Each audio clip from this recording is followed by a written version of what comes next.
Assalamualaikum warahmatullahi wabarakatuh.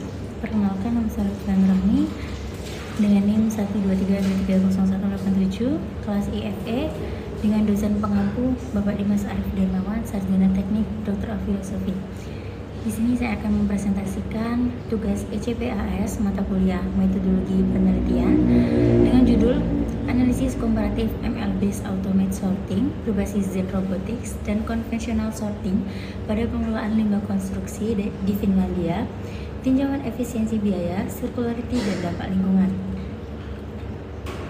Latar belakangnya, industri konstruksi dan demolisi atau CND menghasilkan limbah dalam jumlah besar yang berpotensi mencemari lingkungan. Metode conventional sorting atau CS yang masih bergantung pada tenaga manusia dinilai kurang efisien, sehingga teknologi mesin learning based automated sorting atau MLAS berbasis Zen Robotics hadir sebagai alternatif. Namun penelitian empiris yang membandingkan kedua metode ini secara komparatif dari sisi biaya, circularity, dan dampak lingkungan masih sangat terbatas. Kemudian rumusan masalahnya, yang pertama, bagaimana perbandingan efisiensi biaya, tingkat circularity, dan dampak lingkungan antara MLAS atau Zen Robotics dan CS dalam pengelolaan limbah CND di Finlandia. Kemudian yang kedua, bagaimana model biaya komparatif MLAS dan CS dapat menggambarkan kelayakan finansial jangka panjang adopsi teknologi Zen Robotics. Kemudian yang terakhir, faktor apa yang mempengaruhi recycling rate dan purity level pada MLAS, dan bagaimana keterbatasan dapat diminimalisasi untuk mendukung circular economy. Kemudian tujuan penelitian.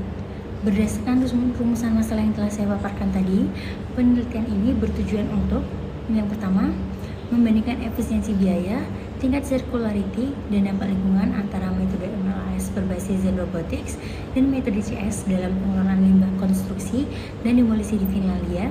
Kemudian yang kedua, menganalisis kelayakan finansial jangka panjang penerapan MLAS berbasis Zen Robotics melalui model biaya komparatif mencakup yang pertama, perhitungan total biaya akumulatif selama 7 tahun. Yang kedua, identifikasi break-even point. Kemudian yang terakhir, perhitungan skenario return on investment atau ROI. Yang ketiga, mengidentifikasi faktor-faktor yang mempengaruhi recycling rate dan purity level pada sistem MLAS berbasis Zen Robotics, serta mengevaluasi potensi inovasi teknologi untuk meminimasi keterbatasan yang ada guna meningkatkan kontribusi terhadap circular economy. Kemudian manfaat penelitian. Manfaat teoritis yaitu yang pertama, memberikan kontribusi ilmiah berupa bukti empiris komparatif antara MLAS berbasis Zen Robotics dan CS yang mencakup aspek teknis, ekonomi, dan lingkungan secara bersamaan, mengisi celah penelitian atau research gap yang belum banyak dikaji sebelumnya. Yang kedua, memperkaya kajian literatur di bidang informatika terapan, khususnya pada topik machine learning, smart waste management, dan circular economy dalam konteks industri konstruksi. Kemudian yang terakhir, memberikan referensi metodologis bagi peneliti selanjutnya yang ingin mengkaji penerapan teknologi AI pada sistem pengelolaan limbah industri. Kemudian manfaat praktis. Yang pertama, bagi pelaku industri konstruksi, memberikan referensi berbasis data empiris dalam mengambil keputusan adopsi teknologi pemilihan limbah berbasis ML, khususnya sistem Zen Robotics. Yang kedua, bagi pembuat kebijakan, memberikan dasar pertimbangan untuk merancang insentif finansial atau regulasi yang mendorong penggunaan teknologi MLAS dalam pengelolaan limbah konstruksi secara lebih luas.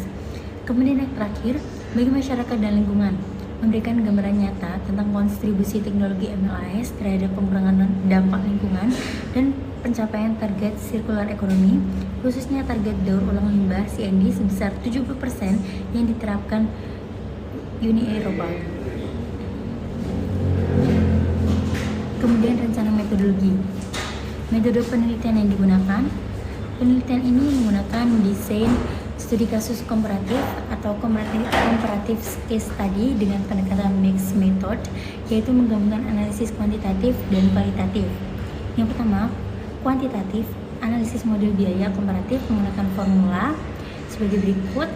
Kemudian dengan normalisasi throughput faktor 2,3 atau MLAS 30 ton per jam versus CS 70 ton per jam. Dilanjutkan analisis biaya kumulatif selama 7 tahun, break even point dan skenario ROI. Kemudian kualitatif, wawancara semi terstruktur 60-90 menit dengan manajer produksi, manajer bisnis, akademi, dan ilmuwan senior terkait aspek circularity dan dampak lingkungan.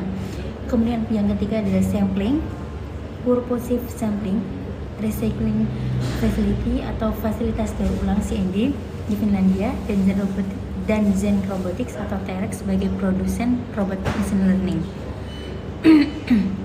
Kemudian alasan pemilihan metode, desain studi kasus komparatif dipilih karena penelitian membandingkan dua sistem nyata secara mendalam di konteks industri CND.